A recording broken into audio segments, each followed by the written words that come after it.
All right, so we have a list of data over here, and what I want to do is set up a criteria area where it will highlight with conditional formatting all the rows where this is the criteria. So in this case, if we use this criteria, it would be highlight all the rows that are Hendricks for the sales rep, but Hendricks only when he sold seafood or beverages or produce or whatever you've got in this area.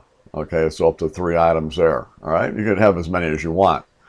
So how do we do this? Well, we're going to start out, first of all, we'll go to the beginning here of our data, and we'll do a control, shift, and then right arrow key, and then down arrow key. And then I'll go back up to the top of the list here. There we go. All right, so now, next thing is we need to go back and put the formula in. So we'll click on the conditional formatting, new rule, use a formula. And now the formula is going to be an AND function partially. So we'll do an equal and then A and D, left parenthesis. And we're going to look at, first of all, our rep, which is the first rep, which would be an F3. So we'll click on F3. And then hit our F4 key a couple times because we just want the dollar symbol on the F, all right? And we're going to say equals, and then we're going to click on to L3 over here, okay? And then we'll do a comma, and then we'll do our match function, and we're going to have it look for H3, all right? So that's going to be over here with the categories. So that's going to be that one there.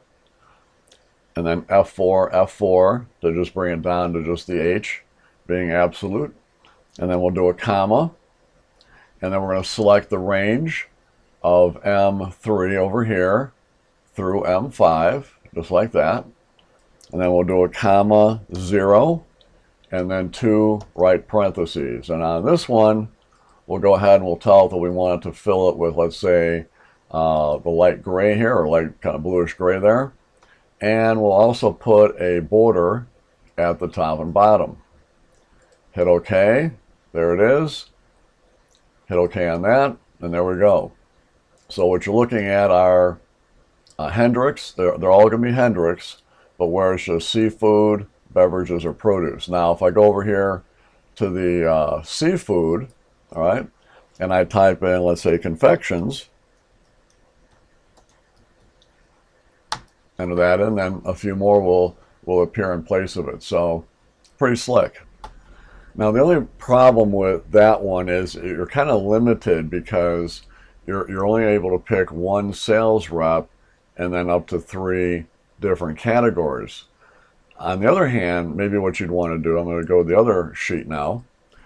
On the other one, you might want to have a particular rep, a particular category, a different rep, a particular category, a different rep, and a different category. Or you can have it, the way I've got it here, but if you did it this way, you might as well have gone with the first one. But this would give you the opportunity of putting different reps in here. So I could put like Fuller here, I could put Rose here, and that would be Hendricks for seafood, Fuller for beverages, and then Rose for produce. All right, so how would we do something like this? Well, it's actually going to involve 3 different conditional format formulas on the same range here of data, from A to J. But they're short formulas. So we'll start out with selecting our data here. So we'll click onto here, Control Shift, right arrow key, down arrow key, and then we'll take that, bring it back up to the top. Okay, so first one, we'll do Hendricks here. So we'll do, and that's for the first Hendricks here. So we'll go and click on the conditional formatting. We'll do the new rule, use a formula, and now this one's going to be equal A and D, left parenthesis. And let me move this out of the way here a little bit. So we're going to go first of all with the F3 here, which will be the sales rep, the first one there. Click onto that. Go ahead and hit the F4 key a couple times. Get that dollar symbol behind the F only. And then what we'll do, we'll say equals. And then that's going to be, in this case, L3. So this guy right here. and then we'll do a comma, and then the next one's going to be H3. That's going to be the category, so we'll click on the category, F4, F4, right? And then we'll go ahead and we'll say equal on that, and then that will be the opposing one here. Then once we've done that, we'll close it up, and then we'll go ahead and pick our color. In this case, we'll pick the green to kind of match the coloring that we've got there. So I'll pick that, and go ahead and hit OK, and that's it. And you can actually see, I think, a few down here. There's one, there's another one, a little sparse, but that's what it is, right? So, all right. We've already got it selected here, so we'll just go back to conditional formatting, new rule, use a formula, I should say. And then here, we're going to type in, again, equal A-N-D, left parenthesis. Again, we're going to go with the F3 here, F4 it.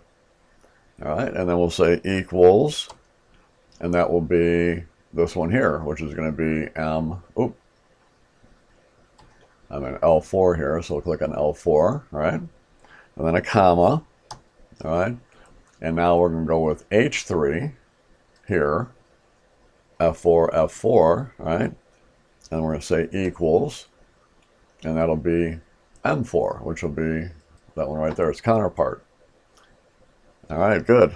And we'll close off the parenthesis. We will pick our color in the fill here. We'll make that kind of a gold there. Hit OK. And hit OK. And you'll see a few of those pop up there as well. All right. And now for the very last one with this one here, the third one, we'll go back into condition. We've already got it selected here, so we'll go conditional formatting, new rule, use a formula. And now the formula here is going to be equal. We're going to do an AND once again. And this is going to be looking at F3. Click onto that. F4, right? And we'll say equals. And that will be this one here. And then we leave that alone. So then a comma. And then we're going to look at H3 right there. And we'll do F4 equals, and then that's going to be M5. There we go. And I think that's it. So we'll close up the parenthesis, and then we'll go back to the coloring. And here we'll pick the lighter orange or whatever that is, and then hit OK. Hit OK again. There we go. So there we go. So now we've got the 3 for 3 here. So we could easily go to where Hendrix is at. We can say, okay, instead, I want that to be fuller. Okay. And maybe for this one, I want this one to be Peacock. There we go. So now, there it is. A little sparse on that one, but nonetheless. But I'd say that that's kind of like the extreme of what you'd ever want to do here, to be able to match them up 1 for 1, all right, versus over here, we had done the 1 for 3. So Hendrix, if you're going to be doing nothing but the same rep down here, then you might as well just go with this one here. Save you a little time, a little trouble setting up. All right, well, I appreciate you watching the video. Hopefully you can use this. Take care.